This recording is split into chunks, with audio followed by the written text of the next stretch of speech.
Good afternoon, ladies and gentlemen. Welcome to Not Lawyer Regulation in Arizona. We're going to call this Lawyers' Day in Court. I think that's some of the first slides we have. They're called Lawyer Regulation in Arizona, so don't be worried.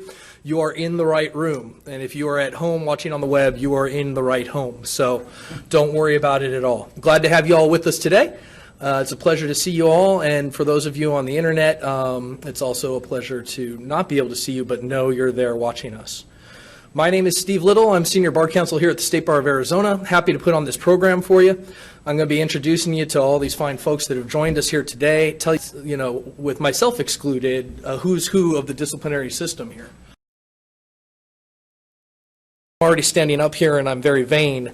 My name, as I told you, is Steve. I'm Senior Bar Counsel here. I've been doing this for about a decade. I have my own firm for a little while where I defended folks in lawyer regulation cases. Before working for the bar, I was a prosecutor for the county attorney's office doing major crimes over there. Worked for U.S. Marshals out in D.C. I worked for Goldberg Osborne. Worked for Disneyland on the Jungle Cruise.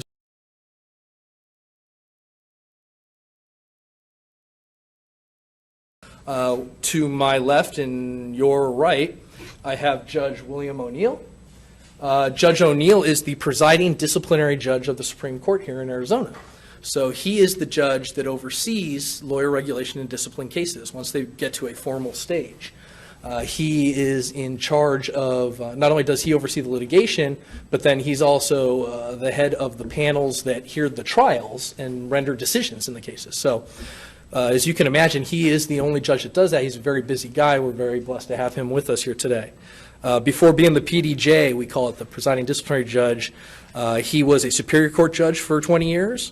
He was in private practice for 13 years. He was president of the Pinal County Bar Association in 1989. His firm grew to be the largest in Pinal County, so he is a busy guy who has done a lot of things. And we're all very happy to have him with us. But my observation is this field is not like any other field. The court calls it Sui Generis, rather. It's unique unto itself, and I think it is. It's unique in that you have a lot at risk. So it's a good idea to have an attorney walk with you through this process. About 25 to, it's been as high as nearly 50. Any of those can serve as a volunteer settlement officer. If the case doesn't settle, then we're going to assign a panel. And the panel is going to be made up.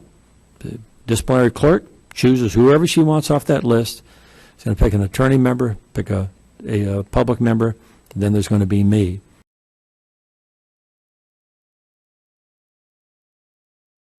And you have a hearing. In the hearings, there's a joint pre-hearing statement due. You have discovery that's due. Our discovery deadlines are stiff.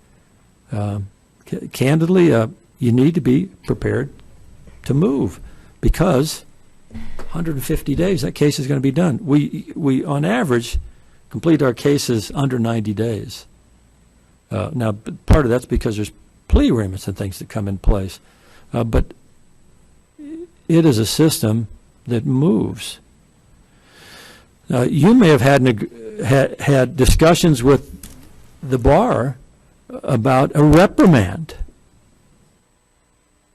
The panel is going to make a determination based on the facts as they determine them, what ethical rules are alleged, and what your mental state is. In our system, the worst thing you can do under the standards and under the rules is to injure your client. That's numero uno.